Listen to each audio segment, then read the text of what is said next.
Dear brothers and sisters in the Lord, in these current times, we rarely meditate on the reality of life after death and the existence of purgatory. It's an error we often commit with superficiality. In this video, we will discuss the tangible evidence that everyone can observe regarding the reality each of us will face at the end of our earthly existence.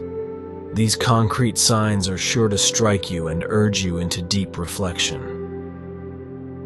Before we begin, I ask you, if you haven't already, to subscribe to the channel to become part of this community of faith and prayer. It's a small gesture that is very important to us.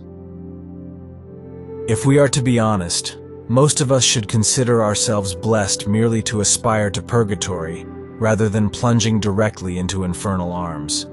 And if there ever exists someone who dares to complain, saying that our God is severe or too strict in sending souls to hell, let us remember that the choice lies within us, in the free will the Lord has granted us to accept or reject Him. Life after death is a reality shrouded in secrecy by our society. The concept of death itself is ignored.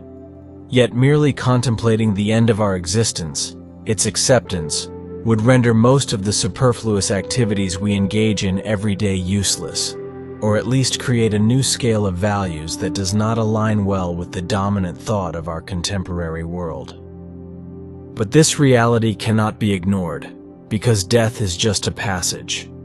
It's not only scriptures and mystics who affirm this, but there is also a place in Italy where tangible and concrete evidence is collected. Evidence left by the souls of purgatory here on earth. Yes, all of this is possible. The dead can return to earth to deliver messages to us and leave signs that can be seen by everyone. What an extraordinary gift it would be if on any given night, we were awakened by the visit of a dear departed one, imploring our prayers, sacrifices, and the celebration of holy masses to release them from purgatory. Imagine if that suffering soul left a tangible sign, so that in the light of day, and forever from that moment on, we could be certain that the visit wasn't a dream, an illusion born of fatigue or a heavy meal. Let's remember the parable of the rich man and Lazarus, where the rich man from the depths of hell prays for someone from the dead to go warn his brothers to repent. Abraham responds, "If they do not listen to Moses and the prophets, they will not be persuaded even if someone rises from the dead." We must not remain blind and incredulous in the face of the evidence we have of what happens at the moment of death. Clearly, we must not forget the most important sign, which is the resurrection of Christ. But in His infinite mercy, the Lord has sent numerous messengers from the afterlife to testify to the living, leaving indisputable evidence of their visit. And by evidence, I don't just mean the testimonies written by saints about purgatory or hell, but the concrete evidence visible to all. In the small Museum of Purgatory, housed in the Sacred Heart of Suffrage Church in Rome, many of these extraordinary proofs have been collected.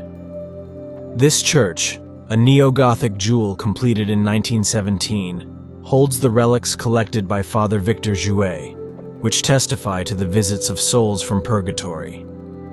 Among these incredible relics, it is still possible today to observe the imprint of a burned hand on a desk that belonged to Venerable Mother Isabella Fornari, abbess of the monastery of the Poor Clares of St. Francis in Todi.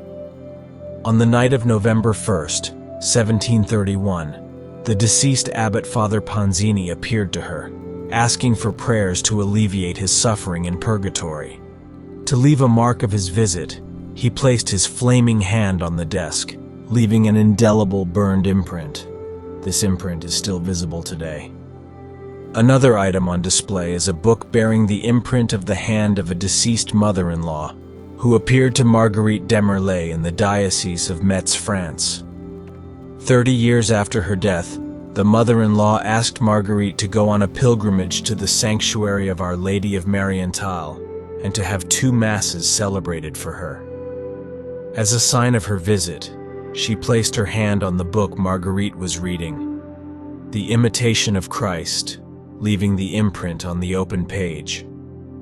Another extraordinary sign is that left by Louisa Le Sénéchal.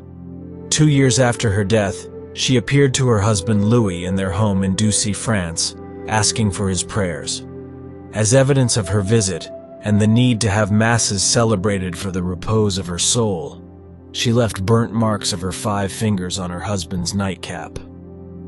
The museum also collects written testimonies of priests and eyewitnesses who have experienced paranormal encounters with the souls of purgatory. These accounts tell of apparitions, whispered voices, and intense sensations, all indicative of the reality of that place of purification. These signs should not scare or terrorize us, but they should remind us of God's mercy, calling each of us to assist the poor souls in purgatory and to remain vigilant on our spiritual journey. These objects are a real testament to the souls that sought help to expedite their purification process and are a concrete reality that should compel us to pray for all the souls in purgatory. Although the Church does not exactly define the nature of torment in purgatory, the teachings of Pope Emeritus Benedict XVI and the revelations of Saint Catherine of Genoa offer an enlightening perspective. Saint Catherine describes purgatory not as a place of external fire, but as a state of inner suffering, where souls purify themselves by recognizing their own sinfulness in the face of the perfection of divine holiness and His love. Dear brothers and sisters, as mentioned, these signs should not terrorize us, but instead should be a stimulus for reflection and prayer. Today's world seems to repeat the great deception that there is nothing after death, but we know that it is not so, and we must not forget that right now, in this moment, we can do much not only for ourselves and our afterlife destiny, but also for all the souls of our departed loved ones who suffer for their sins. Let us know your thoughts in the comments, and share with us if you have had similar experiences in your life. And don't forget to subscribe to the channel to not miss the new videos and become part of the community of faith and prayer. May God bless us all.